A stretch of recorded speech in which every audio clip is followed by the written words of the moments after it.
Hi, this is Tim Wendel. I want to talk a little bit today about sentence loading, another way you can really vary and accent and highlight no matter what you're writing, articles, stories, whatever it may be. Here's how John Gardner, the famous novelist, felt about it. He felt that really sentences kind of fall into just certain slots, syntactic slots, and we want to take a look at that here today and how you can vary these.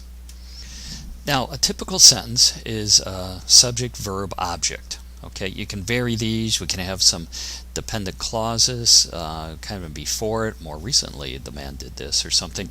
But this is the basic structure, and this is what you can come back to at times when you're having some problems, especially in revision. Now, the thing is, if the reader picks up on very quickly that everything is subject, verb, object, it becomes boring. But here's a typical one, and the slots are these three. The man, slot 1, the subject, walked, slot 2, the verb, down the road would be the object. Now, we can load these up. We can vary these to a certain extent, and so let's have some fun with that. Let's load up slot number 1. And away we go. The old man stooped, bent almost double under his load of tin pans, yet smiling with a sort of maniacal good cheer and chattering to himself, walked slowly down the road. Now, of course, I'm adding a lot of modifiers, a lot of adjectives, adverbs, etc. I'm going over the top simply to try to emphasize how far you can load up the slot. But still, despite everything we threw in slot 1, it kind of works. And yeah, okay, I did do something a little bit with walked. It's not just walked. He's walking slowly down the road. Okay, let's go to the verb. Let's go to slot 2. The old man walked slowly, lifting his feet carefully, sometimes kicking one shoe forward in what looked like a dance, muttering to himself down the road. Okay? All right, we've loaded the first two. We got to load the third one. The old man walked down the road that streamed like a comet toward the far horizon as the shadows fell upon the land, upon everyone, the fortunate and the damned. Sorry, I'm kind of cribbing a little bit of Cormac McCarthy there at the end from probably Cities of the Plains and even The Road. But you get the idea that we really loaded up slot 3.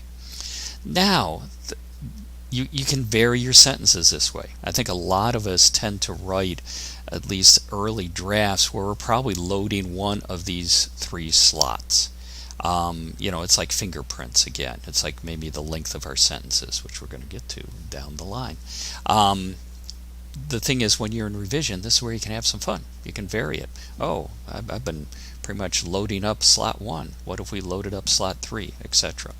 Now, the one thing you do need to be a little bit careful of, and it's difficult to load 2 slots at once, which actually makes revision, kind of more fun. You just kind of vary the slots. But let's try to do it.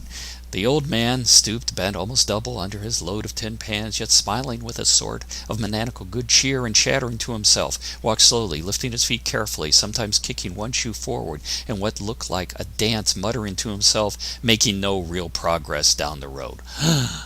Nah, you're probably not going to do that. You're going to maybe have a sentence maybe like that once in a blue moon.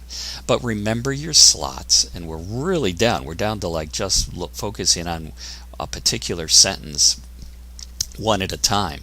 But if you kind of pick out the slots and then kind of vary it, and it can make it flow. It can make it very enjoyable for the reader.